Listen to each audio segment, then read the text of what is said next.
토트넘 700억 가치의 진실 대반전. 랩이 충격적인 행동 하나가 토트넘 비상사태 만들어버린 진짜 이유. 결국 손흥민 원맨쇼. NG볼 붕괴. 손흥민, 30일 토트넘, 이 네 번째 월드컵을 향해 힘찬 발걸음을 내딛었다. 주장 손흥민을 앞세운 축구 국가대표팀은 16일 서울 월드컵 경기장에서 열린 싱가포르와 2026 북중미 월드컵 아시아 2차 예선 홈 1차전을 시작으로 11회 연속 통산 12번째 월드컵 본선을 위한 대장정에 나섰다. 안방에서 첫 단추를 뺀 대표팀은 21일 중국과 원정 2차전을 갖는다. 상대 전적과 객관적 전력에선 한국의 우위가 분명한 이 연전이나 손흥민에게는 특별하게 다가온다. 2014년 브라질, 2018년 러시아, 지난해 카타르 대회까지 3회 연속 월드컵 초대장을 받은 그에게 북중미 월드컵은 현역 마지막 대회가 될 가능성이 크다. 월드컵 본선이 열리는 2026년에 손흥민은 34세다. 대표팀 위르겐 클린스만 감독, 독일, 위 부름을 받고 11월 월드컵 예선에 함께하는 이재성, 마인츠, 황의조, 노리치시티, 김진수, 문선민, 이상 전북 현대 등 1992년생 친구들 중 일부는 북중미로 향할 수 없다. 월드컵 사이의 4년은 국제축구연맹 회원국 모두가 치열한 세대 교체에 임하고 한국도 다르지 않다. 세월을 거스를 수 없는 법이다.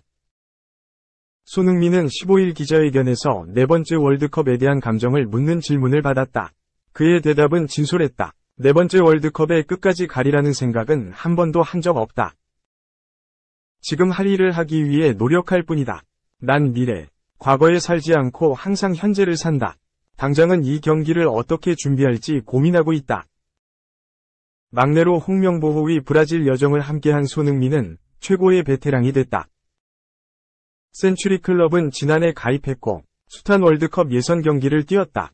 기량과 실력은 전수할 수 없어도 경험에서 나오는 조언은 모두와 공유할 수 있다.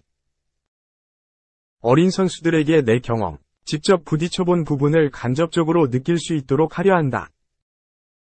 월드컵 레이스는 길다. 매번 좋을 수 없다. 내리막도, 가시밭길도 있다. 이럴 때 경험 많은 선수들의 도움이 필요하다. 그런데 손흥민은 평범한 고참이 아니다. 조세 무리뉴, 안토니오 콘테, 마우리시오 포체티노 등 세계적 명장들이 인정하는 월드클래스는 실력에 버금가는 리더십도 가졌다. 대표팀처럼 토트넘에서도 주장 완장을 찾다. 유럽, 특히 콧대 높은 잉글랜드 프리미어리그 전통의 클럽에서 아시아 선수가 캡틴이 되는 건 상상할 수 없던 일이다. 그럼에도 겸손했다. 선수들과 좋은 관계를 유지하고 대화하려는 것이 그렇게 좋은 리더십으로 비춰졌을 뿐이라고 자세를 낮췄다. 손흥민은 운 좋게도 대표팀 주장을 오래 맡고 있다. 주장을 거친 박, 지성이 형, 기, 성용이 형, 국, 자철이 형에게 많이 배웠는데 항상 들은 이야기가 주장의 무게였다. 나만 생각할 수 없더라. 경기장 안팎, 뛰지 못한 선수들까지 챙겨야 한다. 영광만큼 부담과 책임이 크다. 좋은 품성의 동료들과 함께해 쉽게 주장을 하고 있다. 선수들 덕분에 리더십이 언급된다. 며 감사를 전했다. 2. 분데스 최고 평점, 김민재. 독매체만 비난, 부진 자체 이해 못한다. 쓸 기사 없어서 쓴 것, 클린스만 위로 싱가포르전 무실점 활약. 김민재, 바이에른 뮌헨, 이 분데스리가 수비수 중 최고 평점을 받았다. 하지만 독일 언론은 비판을 내놓고 있는 상황. 영국 매체는 분데스리가 베스트 11에 김민재의 이름을 올렸다. 독일 현지만 냉정한 얼굴로 김민재를 바라보고 있다. 90MIN은 지난 15일 이하 한국 시간 분데스리가 13라운드 종료 후 베스트 11을 공개했다. 올 시즌 분데스리가서 치열한 우승 경쟁을 펼치는 바이에른 뮌헨의 핵심 김민재는 레버쿠젠에 조난한 다. 그리말도, 프림퐁과 함께 포백을 형성했다. 또 바이에른 뮌헨은 김민재에 대해 해리 케인과 르로이 자네가 포함됐다. 김민재는 지난 12일 하이덴하임전에 선발로 나서 14경기 연속 풀타임을 뛰었다.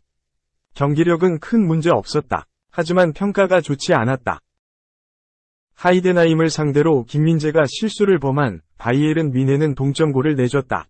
후반 25분 김민재는 전진 패스 실수로 실점의 빌미를 제공했다. 올 시즌 김민재는 바이에른 뮌헨에서 지난 3라운드 맨헨글라트바흐전부터 줄곧 선발로 나선 경기에서 풀타임을 뛰고 있다. 그는 하이덴하임전까지 14경기 연속 풀타임 출전을 이어갔다. 이날도 다요 우파메카노는 61분을 뛰고 교체됐지만 김민재만큼은 끝까지 그라운드를 지켰다.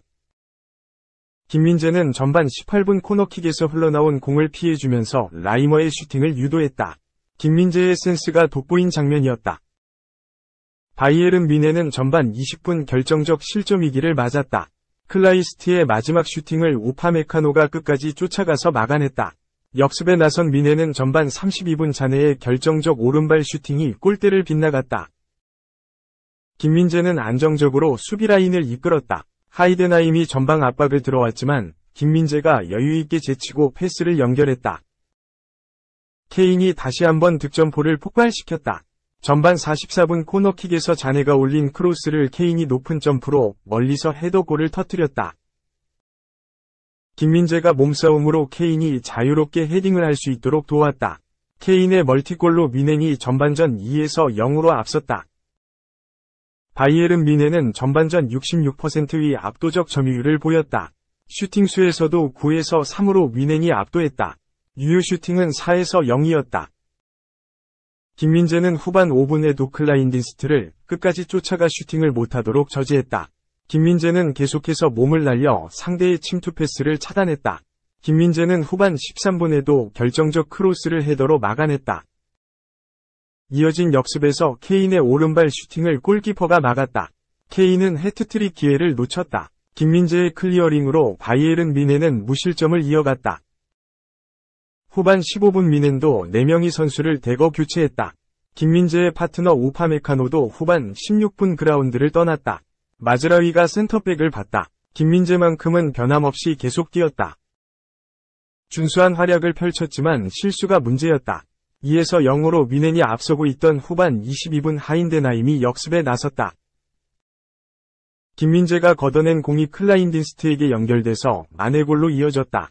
여기에 후반 25분 김민재의 전진 패스가 상대편을 향해 동점골을 내줬다. 시즌 초반과 달리 정확했던 김민재의 패스나 집중력 부재의 원인은 체력 고갈로 볼 수 있다. 이번 시즌 김민재의 출전 시간은 4대 리그 수비수 중에서 가장 많은 편이다. 우선 김민재는 분데스리가 11경기와 유럽축구연맹 챔피언스리그 4경기 모두 선발 출전해야만 했다. 분데스리가와 UCL 공식 홈페이지 기록에 따르면 심지어 출전한 시간 리그 11경기 956분, UCL 4경기 360분은 더욱 길다. 한마디로 김민재는 무리할 정도의 일정을 소화하고 있다. 단순히 한국에서뿐만 아니라 독일에서도 김민재에게 휴식을 줘야 한다는 지적이 나올 정도. 김민재는 통계 사이트 후스코어드.com 기준 시즌 평점 7.11을 기록 중이다.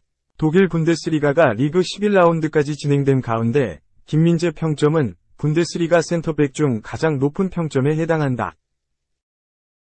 김민재 다음으로 높은 평점을 올린 센터백이 레버쿠젠 요나단 타인데 평점 7.10을 가져갔다.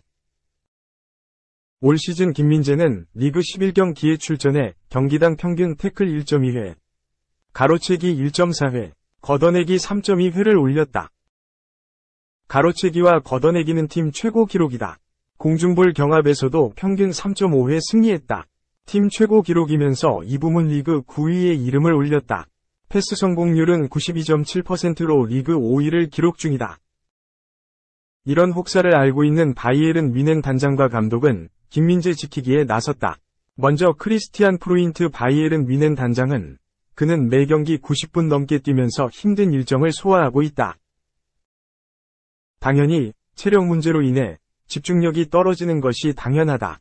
그럴 수밖에 없는 것이 그도 인간이다. 라고 비판 여론을 강하게 부정했다.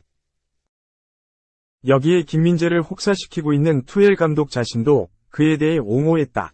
그는 하이덴하임전 끝나고 인터뷰서 실점은 실수 때문이었다. 후방에서 김민재가 분명 실수를 범했고 잘못된 플레이로 발생했다 면서 다만 비판할 상황은 아니다. 그가 너무 많이 뛴 것도 사실이다. 고 사실상 자신의 잘못을 시인했다. 단장과 감독의 지키기에도 독일 언론은 차가웠다.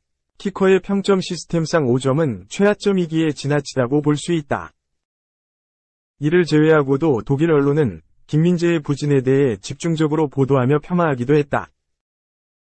여러모로 힘들 수밖에 없는 상황. 분명 실수를 하긴 했지만 워낙 힘든 상황이란 것을 고려하면 분명히 가혹하다고 밖에 볼 수 없는 평가다. 독일 레전드 출신인 축구대표팀 위르겐 클린스만 감독도 김민재에 대해 혹사나 부진 논란 자체를 이해 못하겠다. 아마 독일 언론 자체가 할 것이 없어서 기사를 쓰려고 그랬던 것이라면서 대수롭지 않다는 반응을 보였다. 실제로 독일 언론과 달리 영국 언론은 객관적으로 김민재의 활약을 인정했다. 90MIN은 11월 A매치로 잠시 중단된 분데스리가 11라운드 기점 리그 베스트 11위 오른쪽 중앙 수비수 자리에 김민재를 선정하면서 그의 활약을 인정했다. 여기에 다른 명단을 보면 김민재가 왜 대단한지를 알 수 있다. 김민재를 제외한 나머지 포백은 바이에른 뮌헨과 우승을 경쟁하고 있는 레버쿠젠의 3인이다. 반면 김민재는 월드클래스 동료라던 더 리으트 우파메카노가 모두 부상으로 빠진 데다가 양쪽 측면 수비수도 기대 이하의 지원을 받으며 분전하는 것이다. 김민재와 함께 선정된 K는 11경기서 17골을 넣었다. 또 사내도 안정적인 활약을 펼치고 있다.